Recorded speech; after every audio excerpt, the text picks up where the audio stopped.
Welcome to my movie and TV series reviews, where I will provide honest opinions of the latest releases. If the movie or TV series is a hit or a miss, be sure to know I will inform you. But if the movie or series is trash, be also sure to know that I will trash the hell out of the movie. I am Dominus Cinephile. Today, I am reviewing Michael B. Jordan's Creed 3. The movie stars Michael B. Jordan, Tessa Thompson, Jonathan Majors, Wood Harris, Mila Davis Kent, Florian Munteanu, and Felicia Rashad, and is directed by Michael B. Jordan. Creed 3 premiered on March 3, 2023, and as a fan of the Creed and Rocky franchises, I was excited to see it, especially with Jonathan Majors' involvement. Creed 3 is produced and directed by Michael B. Jordan in his directorial debut, as the third installment to the Creed franchise and the ninth installment to the Rocky franchise. With a $75 million budget for the movie made $22 million on the first day it was released, with a weekend success of $58.7 million, a weekend opening that is better than the two previous Creed movies and any of the Rocky movies, grossing over $258 million worldwide at the box office.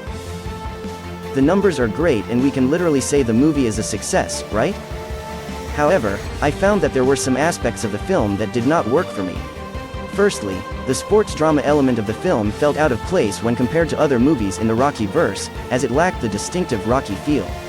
The absence of Sylvester Stallone was also a significant issue, and the end credits displaying "produced by Stallone" were misleading, as he was not involved in the film. There were a whole lot of issues going on to the making of this movie, the rights to the Rocky brand and Michael B. Jordan wanting to move the movie away from the Rocky franchise. Between Creed 3 and the previous two Creed movies, this installment is the shortest, but hey, the movie felt like the longest of all the three movies. Unfortunately, the predictable plot and lack of originality made the movie boring and felt longer than its previous installments. The movie's opening flashback sequence with Adonis Creed and his close friend already gave away the direction the movie would take. The storyline follows the predictable plot of two friends with different life paths, one successful and the other not, with the latter blaming the former for his failure. Through a predictable plot, the friends no longer like each other.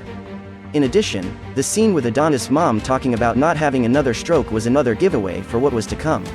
And yes, she had another stroke and you know what happened next. For some reason, I actually thought Tyler Perry was the writer of this predictable piece. It felt like the kind of watered-down, predictable stories he writes.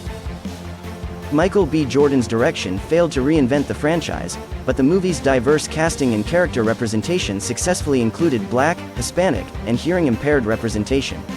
The first female sparrer in the franchise was also introduced, but these additions did not save the movie.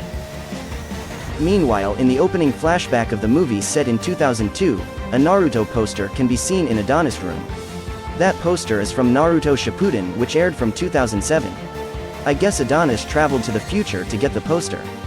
That scene felt like watching a Nollywood movie set in 1980 and seeing a billboard of DeVito with a Pepsi can in the scene. The absence of Rocky Balboa was notable, and the movie felt empty and strange. Michael B. Jordan had nothing to offer in directing this movie. The final fight scene had this conceptual scene where all the audience were pulled out for no good reason.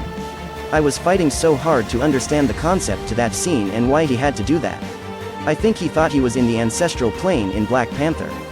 While I appreciated Jonathan Majors' role in the movie, his character lacked depth and a strong backstory and motivation. Overall, I can attribute this to the weak script and lazy directing from Michael B. Jordan.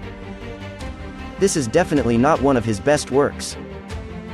Not all movie actors can transition into directors or good directors. Michael B. Jordan will always be a good and amazing actor, but directing isn't his strong suit, judging by this movie. However, Mila Davis Kent, who played Adonis' daughter, was a breath of fresh air. She nailed her part to perfection and was a delight to watch. If there's going to be a Creed 4, they better get Sylvester Stallone heavily involved and they should make sure Michael B. Jordan isn't directing it. Creed 3 is watchable but not a great movie to enjoy in the same level as the two previous Creed movies and definitely not close to any of the Rocky movies. In conclusion, Creed 3 was a disappointment, and while some aspects were redeeming, they could not save the movie from its lack of originality and predictable plot. Michael B. Jordan's efforts to reinvent the franchise failed, and his direction did not add value to the movie. And now for my rating. Creed 3 gets a disappointing 3/10. I am definitely trashing this. Thanks for listening. Do remember to comment, like and share. Don't forget to click on the subscribe button for more reviews from us.